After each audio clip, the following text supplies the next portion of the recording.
Session of today in this room about the slots module. Yeah, so we titled it a new way for your content creators to get their content any way they want without messing up with the configuration.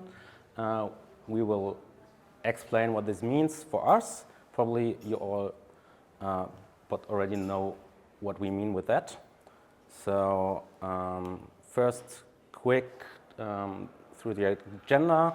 First, we will make a quick introduction, who we are. And then we want to start with some user stories we identified, so you all can get a bit more into the topic and already try to identify your own problems you might want to solve with this. And then we will talk about the solution, how it works, how it's implemented, how you can use it, and then we will round it up with a live demo where we will show everything from how to configure the module and actually use it, followed by a Q&A where we also can extend the live demo if you want. So first, who we are from Erdfisch. It's just another Drupal shop from Germany. You probably know us. I won't go through all the blah blah. We are originally located in Heidelberg, but we are a full remote team, as you see. About us, I'm Pascal. I'm Hydra on Drupal.org, and my Drupal.org account is a bit over 15 years old, so I'm a Drupal evangelist. And this is Dominic. He's my co-speaker today. We developed the module together, so we will present it together. And he's also a senior developer at Erdfisch. And actually, he taught me programming, so yeah. Long time ago. A long, long time ago in school. Yeah. So welcome to the slots module. The slots module is proudly presented by our long-term client Wertgarantie, who has launched its new brand Linexo this year, where we developed this module and many other modules and contributed them. And they launched with about 15 plus websites simultaneously, which was quite a challenge in different parts, but we won't talk about the multi-site approach today because this would be a bigger talk, but about another solution we developed, the slots module. Dominic. Okay, so we want to talk about the slots module, and actually we think there are many possible use cases for this module, and for the sake of the presentation it's not feasible to show all of them. So instead we try to explain what the module does, so you can identify possible use cases for your projects, but we also will give examples we hope that you can relate to. And maybe if someone comes up with a particular use case for the module, we are, of course, interested in hearing about it in the QA part. One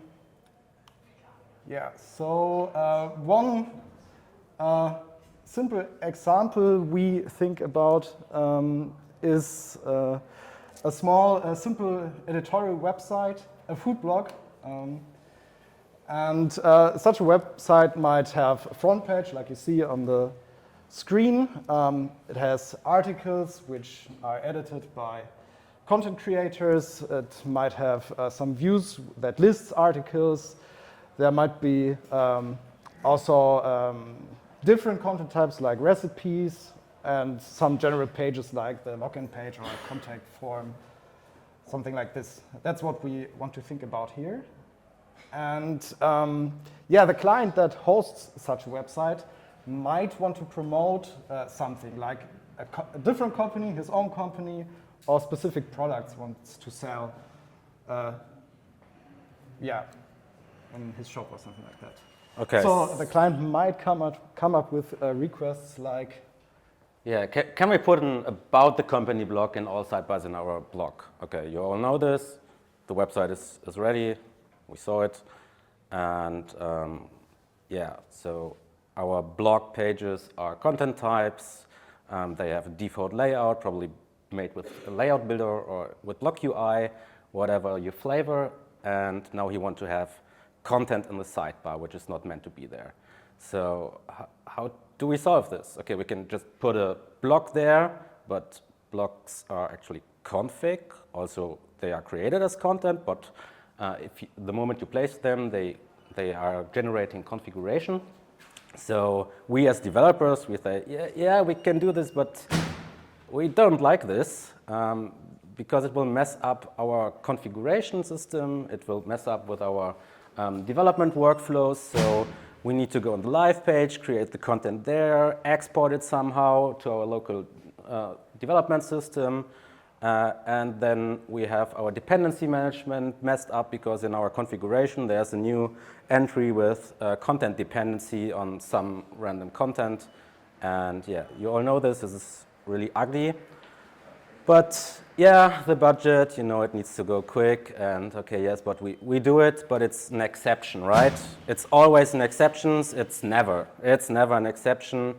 And a few moments later, the client comes back and asks, yeah, we have this new kind of block there in the sidebar. Can we put another block there? Because we now have a partner who, for some products we are featuring in our block. And let's say if we have a term on the block which is the name of the partner or whatever, we want to feature that partner in the sidebar, like a little advertisement block. And yeah, of course, no, this is not going to happen like this because this is a bit more complex than just putting a block there because it depends on conditions based on the content you added there. Of course, you can build something with views or whatever to get it there, but it's not really flexible. So yeah, we first say no because it's not going to happen this way. Okay. Clients are smart. They come back again and say, okay, if this is not going to work, how about just adding a new paragraph type where we can feature the client inside the content? Because you say, oh, the sidebar is the problem, so let's do it inside the content. And yeah, we can do this, but yeah, it's not a really well scalable solution because after a couple of months or even years, they have lots of content created and now the partner changes. Okay, wow, now you need to change all the content you already created, and the client comes back and says, oh, can we make some update script or make a better logic for that or an advertisement system now because we understood it would be better to make this right in the first place and not have some temporary solution for that. And yeah, so at the end it always comes back to the developer. He needs to fix the shit he did before because exceptions. And yeah, this is a scenario we faced a lot in small things, in big things. Hopefully you're into the topic now. And this is exactly what we tried to solve. So the two parts, how can we solve not messing up the configuration and not always fix things for our clients, and on the other hand, giving the client the possibility to be flexible and to control the content himself and where it's placed and when. Okay, so now tell us about that slot thingy. Okay, I try. Okay, so maybe you can relate at least to one of these issues. And yeah, I think, or we believe, good news is now that there's now a module for that. So let's explain how this works. Actually, we tried to split the problem into two parts. One is identifying places where you want to have the content in general. Like you see on the right-hand side, there are placeholders. And have the content creation part in another step. So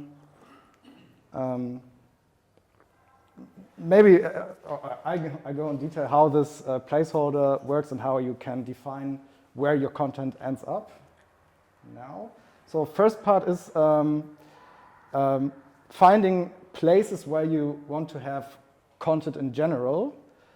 And this is what we call the slots. And the slots module comes already with different possibilities where you can place slots.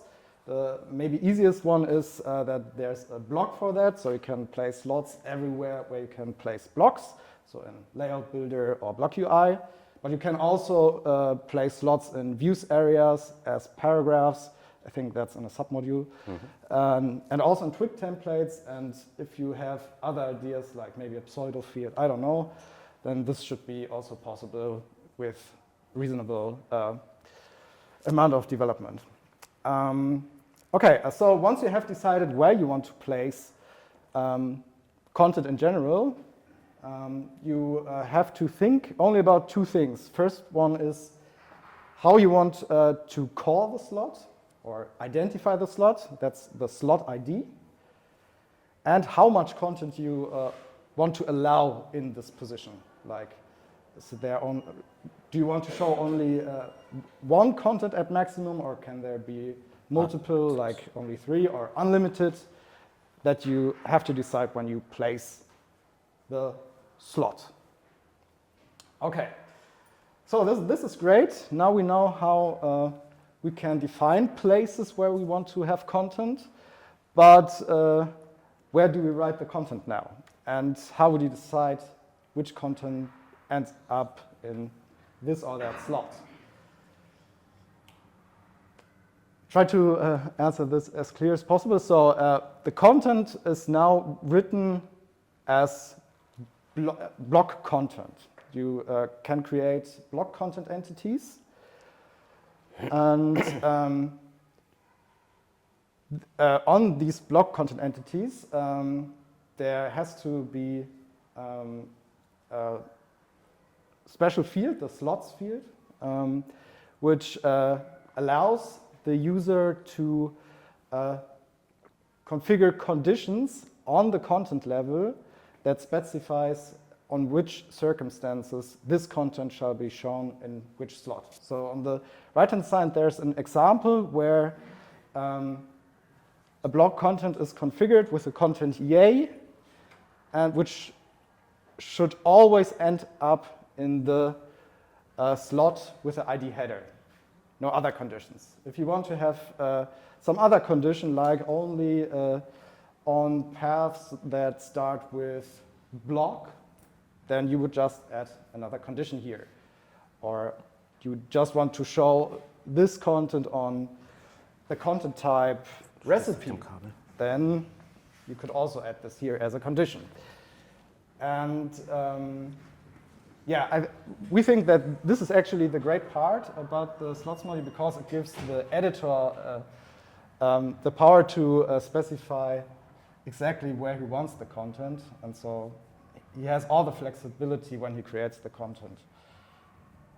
And we don't have to mess up configuration. Yeah, so client is happy. This is a real-life example on how we use it on the Linuxo website. So here you see the view of the editor who has the permission to add content to slots. This is like an SDC component which provides slots directly from Twig. And here we have a block component which is placed via Block UI. And you see we have like a little slot here to add a promo badge in some circumstances.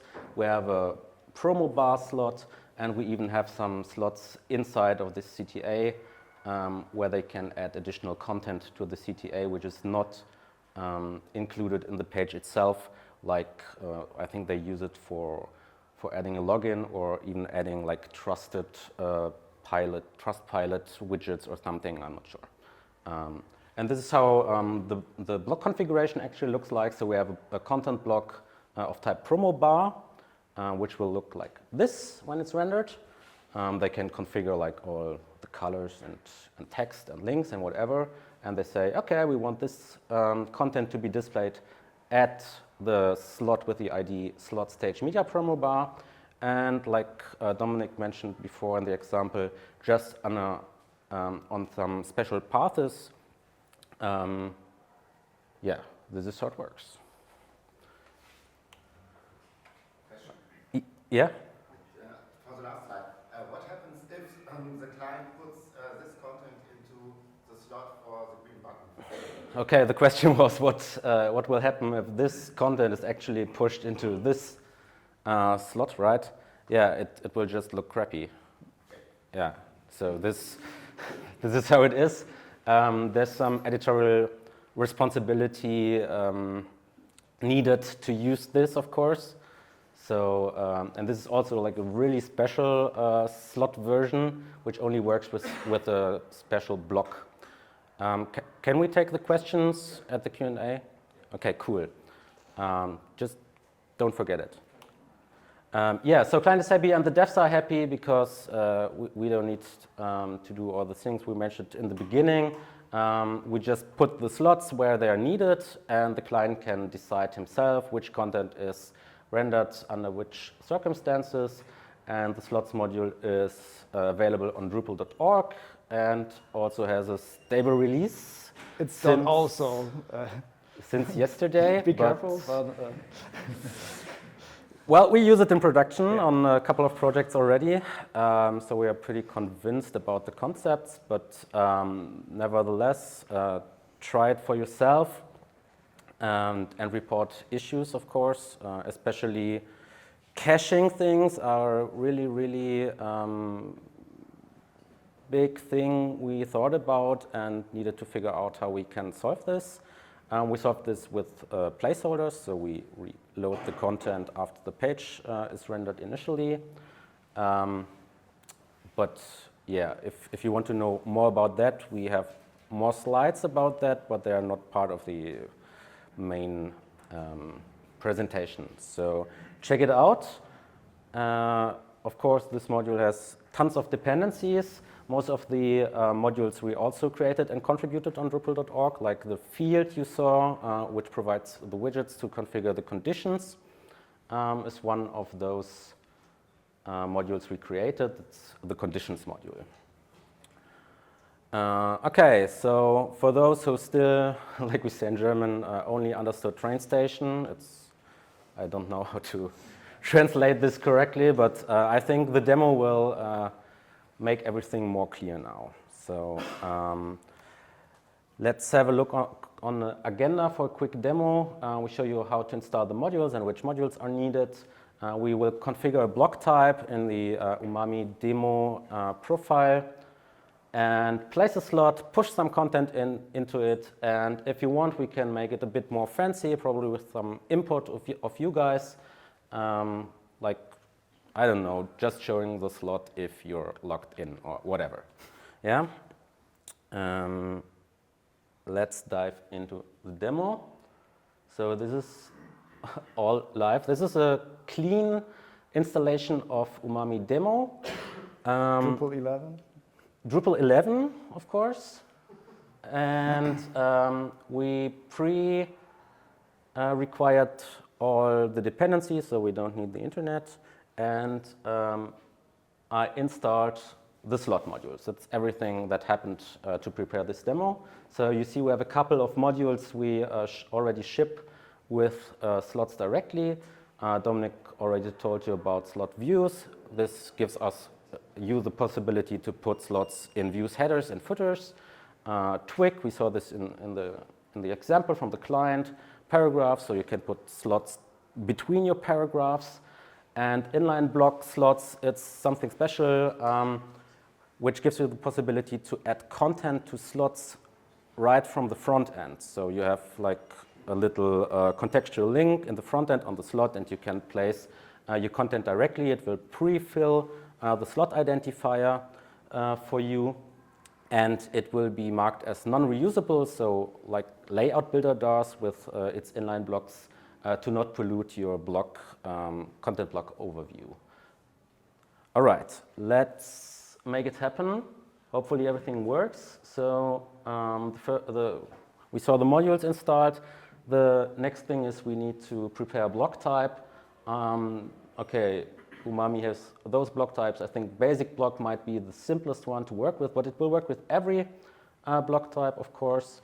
First, we need to add a new field. This kind of works like meta tags works. So we have our own field type, slots. We just add it. It will be pre-configured for us, no matter how we call it. It's not important.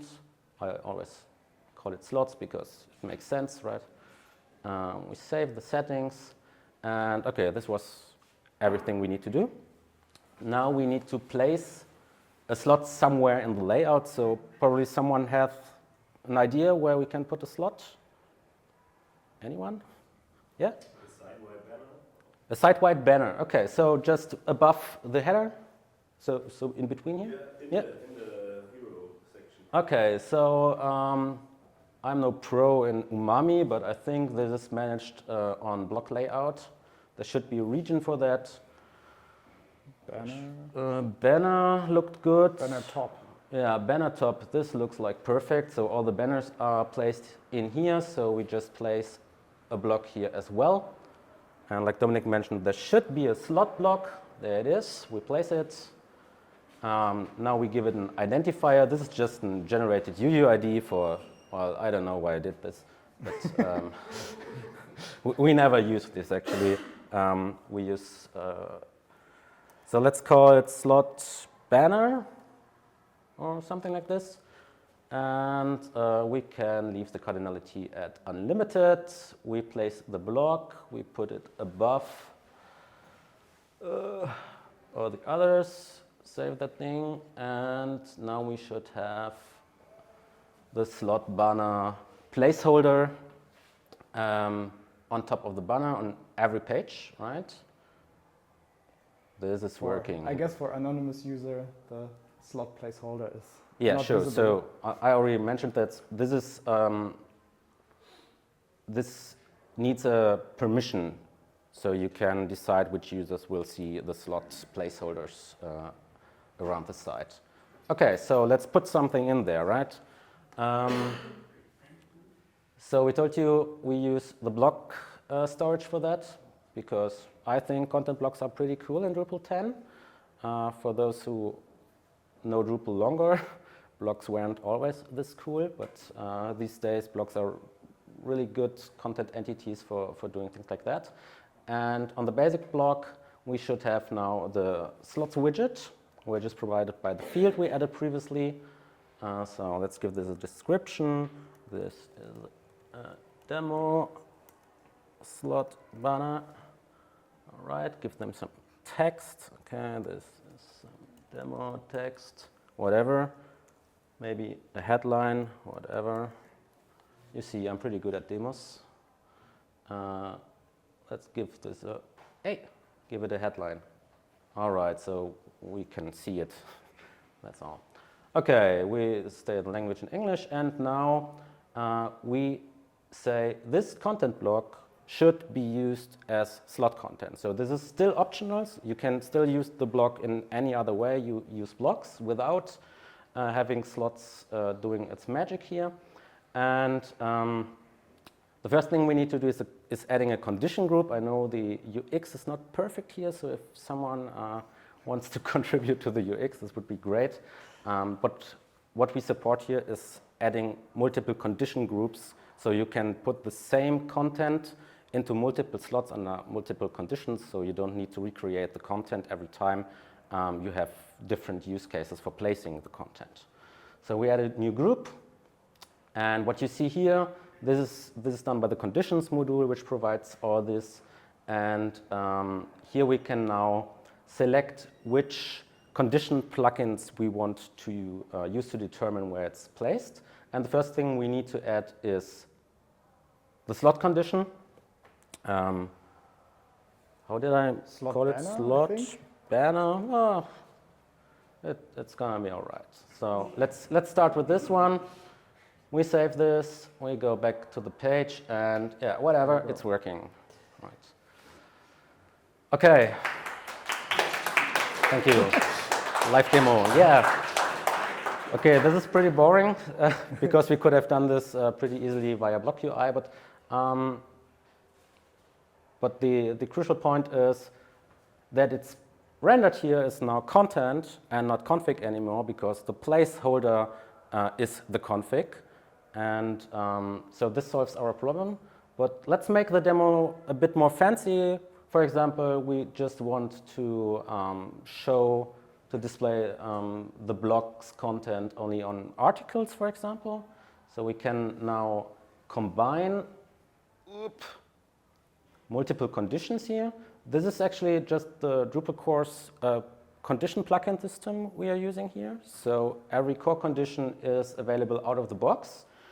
And of course, there's a large ecosystem and contract space with tons of conditions you can make usage of. They will just work all out of the box in combination.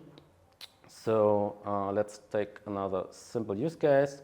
Let's combine this with a content type. Let's say article, because why not? Save this, go back to the site. It's pretty weird without admin menu, right? But it somehow works. And let's view the article. And is this actually an article or is this a food thingy? I'm not sure about that. Let's go an article. I used articles, I did, right? I think so, yeah. You think so? This is pretty odd. But this is live, right? Cache. Let's just clear the cache and see if this belongs to another weird caching issue.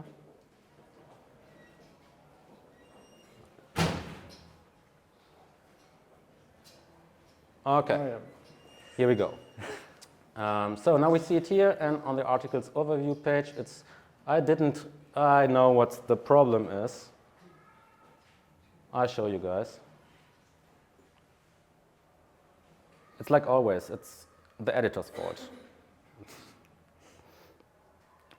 No, it's not. Everything is on end. Because you can change the condition logic from and to or, and I thought it was or, but whatever, this was a live demo. I will not. Yeah, this should work, actually. Yeah, it should without work. clearing cache. Maybe I just have the wrong version installed. And okay, let's go to the questions part. There was a question before. Just because you went conditions at the moment, do you plan to use the context to make the conditions more expensive? I mean, conditions use. Yeah. No, context. The context module. The context module, is this still a thing? Is this still a thing, context module? Oh, cool. I haven't seen this around since Drupal 7. Since quite a while ago, I know it's available. So we didn't plan to integrate into the context module because we don't have the use case for that, but why not? Yeah, it should be also a great UI experience when using the context module to just use it to place slots or blocks into slot content, right? Yeah, why not? Should be possible. Other questions? Yeah, Nicola. If you limit the slot to one content, but then have maybe 3 blocks for that content, which one wins? The first ever created. Okay, so the question was, how yeah. do you decide So, exactly. which content goes first if multiple content matches for one slot? Yeah, so it's a great question. We asked ourselves this question as well. So there's an issue for that, and there's a patch which already solves this problem by adding a third configuration, by adding a second configuration option to this condition, and it's called wait. So this also solves another problem because right now in this version you can't decide in which order, the content will be rendered. But with the additional wait property on the condition, you can decide the order. And of course, this will also answer your question, so you can decide which one will be the first. Yeah. So the cardinality feature just cuts off the rest. It's has no other logic, and its main purpose is if you use slots in heavy default layouts where you have like a headline above, a big fancy designed headline above your view, for example. So if you place a view and it should always get the content-based headline with it, we place a slot now there with a cardinality of 1. And then we place an inline block into this slot of type headline block or whatever. And the slot placeholder will disappear. So it doesn't look ugly in your layout anymore if you all have these placeholders all around your layouts.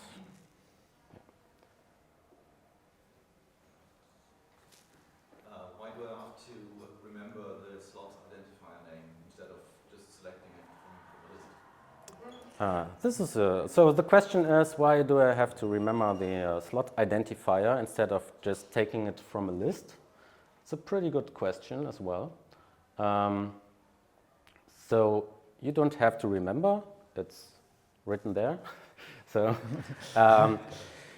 yeah, but it's not that simple. We don't have a custom storage for where slots are being placed, because slots are just blocks and they can be placed everywhere. Yeah, and I mean, with blocks you might have a chance actually, but imagine a twig template. Who knows who writes a twig template with comes with another slot ID?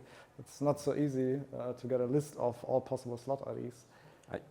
I could imagine doing something like UI translation. like UI translation. So just collecting the strings when they are rendered and then putting them into some kind of storage.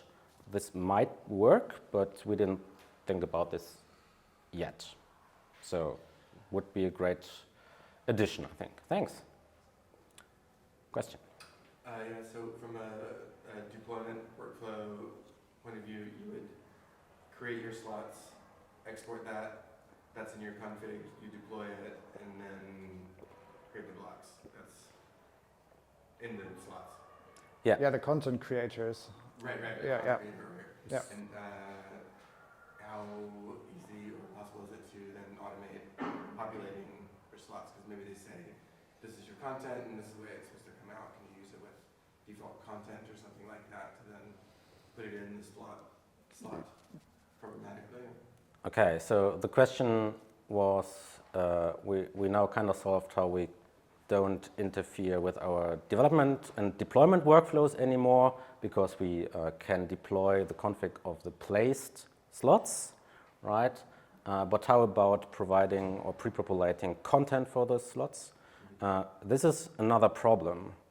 There are modules for that, like the deploy module, the default content module, there's a module which creates blocks if they don't exist, but this depends on content dependency in your configs, which I don't prefer doing. But this is not what we tried to solve here. So the idea was, okay, if you want content there, editor, put it there. And this is what inline blocks are pretty handy for, because you can just go there and say, I want to add a basic inline block here on this in this slot, and you can just create it here inline. You know how this works. And yeah, I know the UI is pretty ugly because it's Drupal core settings tray, but it's working. It's also compatible with things like how it's called, layout builder iframe modal, if you want some better UX than this. And like you see, it's pre-populating the slot identifier, so you don't need to remember it. This kinds of solves the problem for those default content use cases, but of course you are not deploying content at all. But I think this could work actually. I mean, block content is just a content entity. The question is if our field works with the default content export. We haven't tested that, but if that works, then it should be also possible to deploy content. It should be possible in combination with those other modules. Yeah. So it's not the plan to export the content ourselves, because this only works good with primitive data types, and the moment you start working with media and reference fields, you're going to hell in default content terms. Yeah. Right, because all the just field dependencies. Yeah, sure. Field dependencies and other entities dependencies you need to create first or check if they're already there, and you know, you just migrate for that. Yeah. Question? I have two suggestions. Yeah. Maybe there are some editors out there who can work with the power you gave. Yeah. They write slot names on the list, and they can work with the conditions, flexibility. But maybe you can make some other slot field. You can add to a block some kind of predefined slot where you have, as developer, a list of slot IDs in configuration. You offer select this, and you have some kind of predefined conditions. You gave it a name. You talk with your client, with your editor, and gave it a name, and it's a package of conditions, and they only select. They have only 5 conditions with a name. Put it on the front page, put it on the article page, and you do the magic as developer with the configuration. Maybe this could be a good way for not such skilled editors. Yeah, so there comes a great suggestion from the audience that it would be nice if we could like pre-package which slots are available and which conditions are available in the field widget, so it's easier for less experienced editors to use the feature. I like this very much.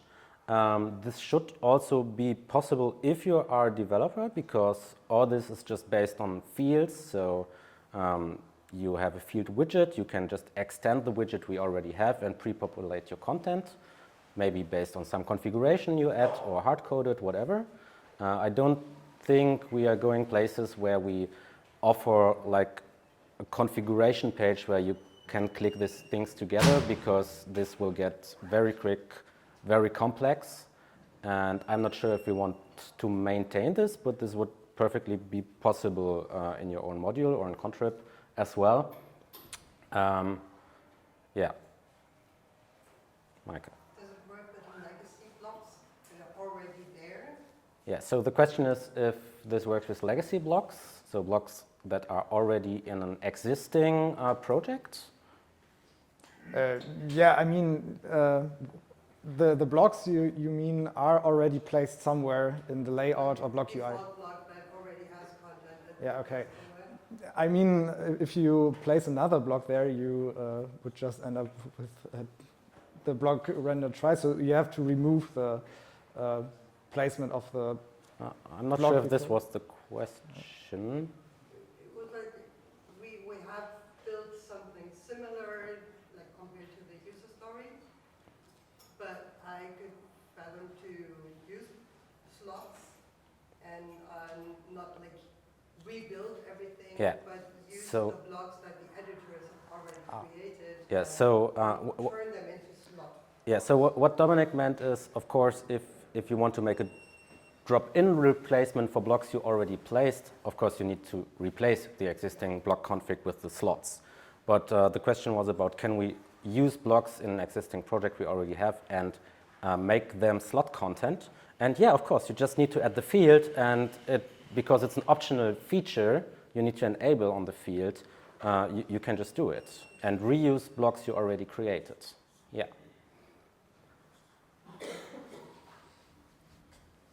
Question? Are slots exposed as tokens? Okay, so that might be another place where you could have slots, but I'm not sure if that's Yeah. really that would be a lot of power for Yeah. for editors who can place tokens. Yeah, for the microphone, the question was if we can use slots in tokens. So do you mean expose what a slot renders in a token? So you place a token and it will act as a slot. This will be very easy to implement because we have a service. You just need to call and say, this is my slot identifier and this is my cardinality, and give me everything you have. This is how it works. So the twig extension, for example, is just 3 lines of code. in boilerplate Twig extension code. So it's very easy to implement things like using tokens as slots, but yeah, I'm not sure if you want this because it will just render blocks inside your content. So Wherever you can place slots inside of CK editor. yeah, it would work, but it just renders all the HTML that comes with the block. But you could do this, yeah. Your front-endler won't be happy with that. I mean, maybe something like embed slot in CK editor would. Yeah, an embed slot plugin would be maybe much better to handle, I think. Yeah, so you have more control on how it's displayed in CK editor itself and how the rendering is working. Yeah, great idea. Thanks.